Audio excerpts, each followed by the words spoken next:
Good afternoon. It is 1:30 p.m. on the 3rd of August, 2023. This is a meeting of the Law and Ordinance Committee.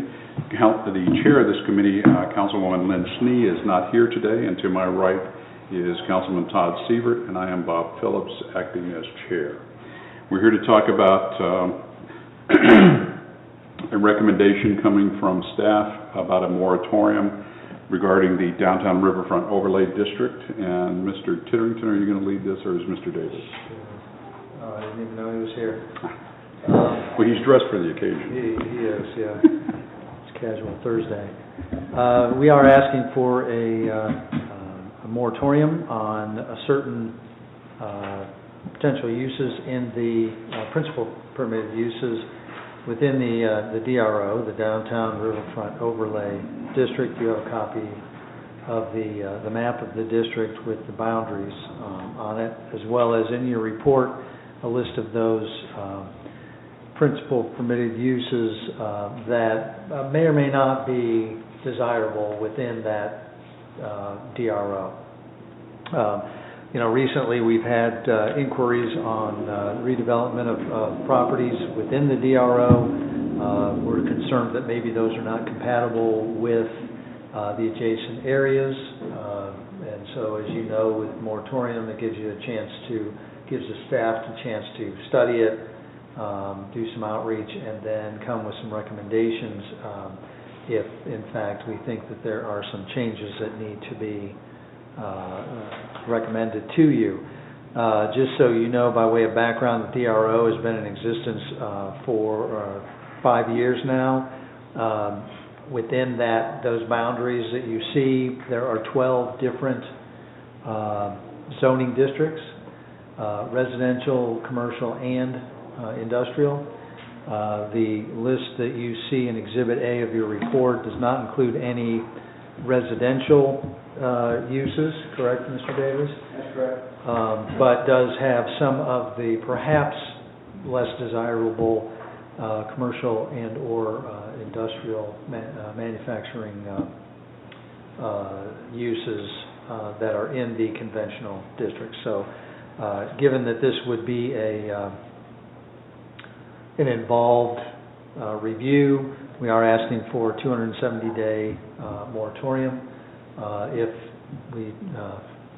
we have a recommendation within that time frame, of course, we would bring it through the zoning process, starting with the Planning Commission. If in the course of doing a review we find that we need some more time, like we've done with other moratoriums, we would come to the council and ask for an extension of that time frame. We are asking for emergency legislation, moratorium being that we want to put the brakes on anything contemplated as soon as possible. Okay. I don't know whether you'll be able to answer this question or whether Mr. Davis does, but Exhibit A, is this an all-inclusive list of all of the uses that are available with all of the zonings that we have, the different zoning areas that we have within the DRO? Yeah, so what we did is we went through each district and pointed out items that we thought were not desirable for the DRO area in the boundary of the downtown. And that's why they ended up on Exhibit A's list. Okay, so it's a partial. So it's a partial list, but it includes a review of all of the different 12 zoning districts. Gotcha. So this is not all of the uses in all of the districts. It's only those that we feel, we ought to do a pause on. Right. I assumed that. I just wanted to get that on the record for those that may watch this, because having read those, those zoning. The specific zoning areas, there's a lot more uses that are available, right? And the other thing to put on the record is that this does not impact any current uses that are within the DRO. So if there are active uses and use of those properties, they're grandfathered from the moratorium. Correct. As the staff reports indicates, that this is only for potential applications that can come in prior to council taking the action of valid ones, validating the legislation for a moratorium. The only two items on the list that I potentially have any issue with is the parking garage and the parking lot, just in the general area, but not specifically to any one piece of property. I don't have any other questions, Mr. Seer, do you? No, I would assume if we had an economic opportunity, we can always review the moratorium as well, correct? Sure. So, yeah, so I think that's partly, and would we look at, when we do our comprehensive plan, I guess that's next year, would we be looking at changing would we have this be a specific, like, designated zoned area, or will we still continue to have the riverfront overlay district as separate zones throughout the parcel? That is a question we would ask the consultant. I think at this point, though, what makes the DRO unique and work is its flexibility as an overlay district and not as a conventional zoning district. So we would really want to weigh the pros and cons of changing the DRO to a separate zoning district, especially since we have so many zoning districts now. If anything, I would anticipate that a consultant might recommend consolidating zoning districts, not expanding the number. But again, an overlay district, being that it's an overlay on 12 different zoning districts, gives the Planning Commission, the council, and property owners flexibility when it comes to maybe some unique uses.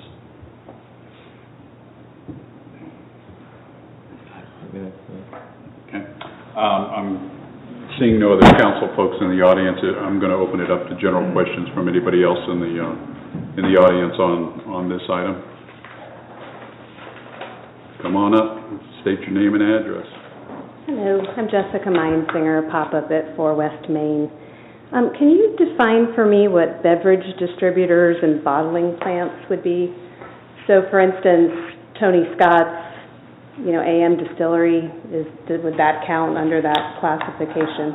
No, I don't believe it would. It would be, I'd have to look at the zoning code, but that to me would be a manufacturing use where it's actually a bottler, like a PepsiCo or the Miller plant outside of Trenton, a major bottler that's in the manufacturing district. Okay.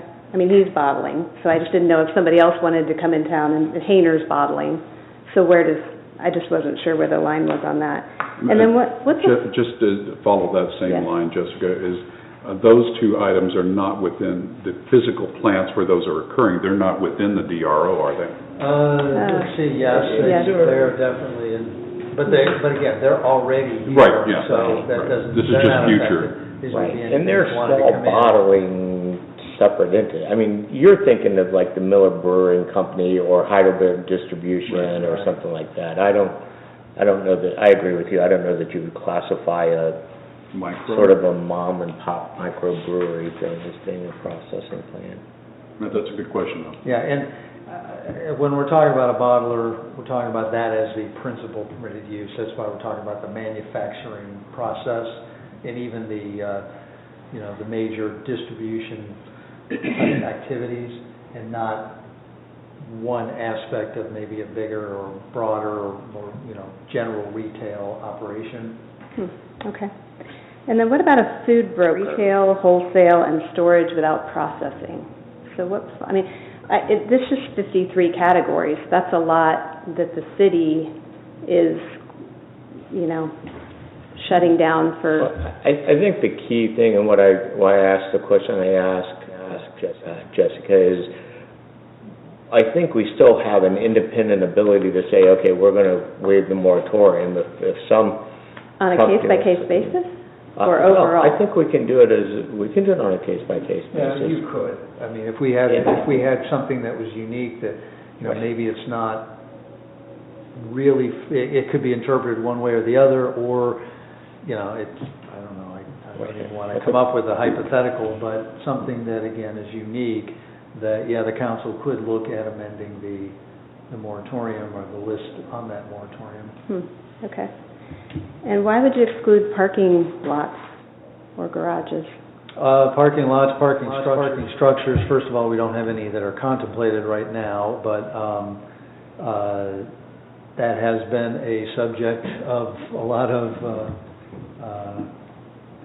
discussion, and we know that as part of the overall comprehensive plan review and update, that's going to be something that we're going to look at. And I think the staff just figured that, while we're looking at these as part of the moratorium, we should look at parking lots and parking structures at the same time. And again, this is only 270 days, 9 months. This is not a permanent ban on anything. Okay. All right. And just as a comment off of your questions, which I think are very good, law, ordinances, and that sort of thing, it's very difficult to write extremely specific exclusions or inclusions, and somebody's ox is going to be gored on either way we go, by being too specific or too general. Because if you're too general, you always open yourself up to litigation. Yeah. And so there are issues. I just think transparency is just really Sure. a good practice and builds trust and openness. Sure. So, all right, thank Appreciate you. it. Thank you. Anyone else with questions in the audience? Okay, seeing none, what is your pleasure with this item? I think we need to move forward and I'm comfortable with emergency. Okay, then it's unanimous with the committee here at the time that we proceed as staff is recommending with the emergency. Any other items that come before the Law and Ordinance Committee? Yes, sir. Then we are adjourned. Thank you all for attending.